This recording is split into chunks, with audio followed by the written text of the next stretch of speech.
दुलाराय बर' फरायसा आफादा बर' हारिनि गेजेराव मोनसे अराय गोजोर आरो गोथां मोनसे अर्गेनाइजेसन जायखौ एभारग्रिन होनना बुङो आरो बे आफादा ओनसोलारि सान्थौ खौसेथि आरो गोरोबलायनाय जुथायै बर' हारिनि गेजेराव हाबा मावनायनि थाखाय बे गोलाव समनिफ्रायनो खामानि मावबोदों आरो जितु बर' हारिनि जितु माहारियारि बाद होनना बुङो गुरुदेव कालीचरण ब्रह्मनि बाथ्राखौ जय रमेश भारद्वाजजिया बुंदों बिनिफ्राय जागायदोंब्लाबो बर' थुनलाइ आफादा जुदि फेहेरदोंब्लाबो बर'नि जातीयताबादखौ बे जातीयताबाद एबा माहारियारि बादखौ हमथानाय खामानिखौ गोलाव समनिफ्रायनो दुलाराय बर' फरायसा आफादा मावगासिनो दं आरो मावलांबाय थागोन होननानै जोंहा मोनसे फोथायनाय दं आरो हारिनि गेजेराव हाबा हारिमुनि गेजेरजों मोनसे जौगाखां हारि आरो गेजेरारि हारि दानायनि सायाव बड'फानि जितु मिशन बेखौ नोजोर बोनानै दुलाराय बर' फरायसा आफादा खामानि मावो दा बर' सकলৰ जितु উত্তৰণৰ ইতিহাস এই ইতিহাসটো অতি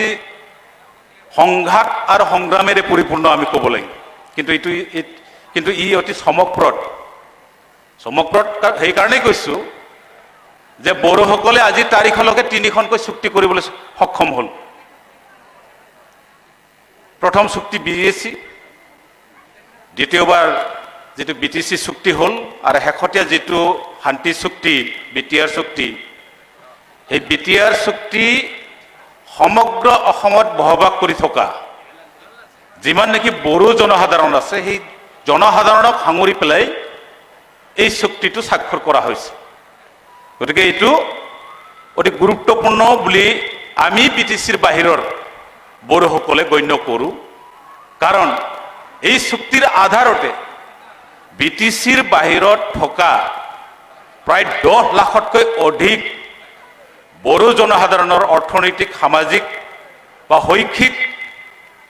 আমাৰ কলা সংস্কৃতি আমাৰ পৰিচয় ৰক্ষাৰ কাৰণে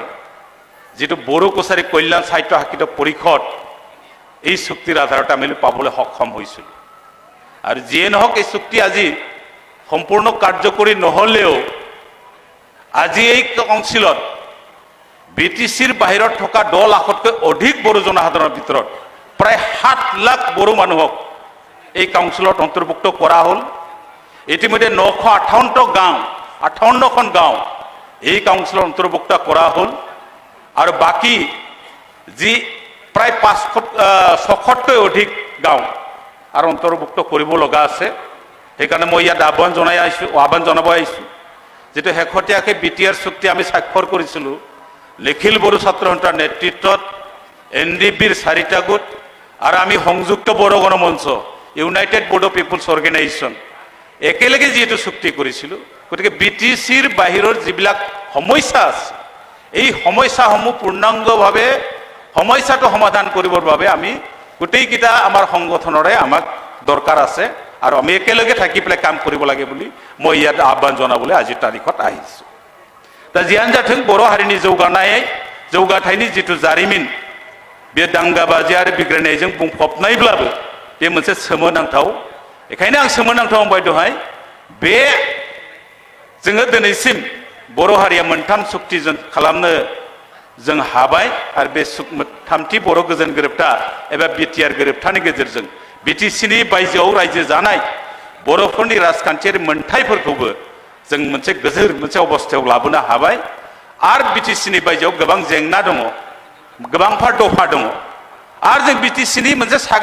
थामथि बर' गोजोन गोरोबथानि मोनसे सागानगिरि आफाद हिसाबै जेसांनाखि दफाफोर दङ थामथि बर' गोजोन गोरोबथा एबा BTR गोरोबथायाव बे गोरोबथानि मोनफ्रोमबो दफाफोरखौ जों जाफुंजोबनायखौ जों लुबैयो आरो अरायबो जोङो दुलाराय बर' फरायसा आफाद आरो सागानगिरि आफादफोरजों थाफानानै बेखौ जाफुंहोनायनि थाखाय खौसेथि बर' सुबुं आफादा खामानि मावगोन आरो आं मोनसे फोरमायना गोजोनगोन जे जोंनि BTCनि बायजोआव जों जयैनो थायो बबे मा आफाद जोंनाव सायख'लायनाय गैया जों ज'यै मावो दासिमहालागै आरो जों आसा खालामो इयुनहालागैबो जों मावगोन आरो आद्रा थानाय जिबिला खामानिफोर दङ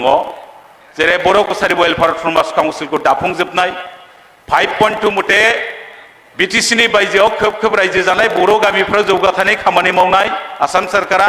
बिनि सायाव खामानि मावनाय 2006 मायथाइनि फरेस्ट राइट एक्टखौ इमप्लिमेन्ट खालामनाय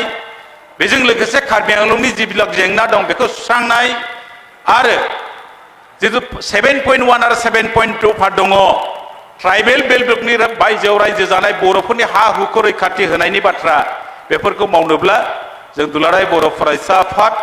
सागानगिरि आफाद हिसाबै एनडिपिनि मोनब्रै बाहागो आरो खौसेथि बर' सुबुं आफाद जों जुथायै खामानि मावनांगोन होननानै दिनैनि बे मेलाव गासैखौबो हांख्रायनानै फिन नोंथांमोननिसिम आंनि खौसेथि बर' सुबुं आफादनिफ्राय खुलुमनाय आरो सिबिनायखौ बावहरनानै आंनि बिबुंथिखौ बेखौनो फोजोबबाय। गोजोन्थों।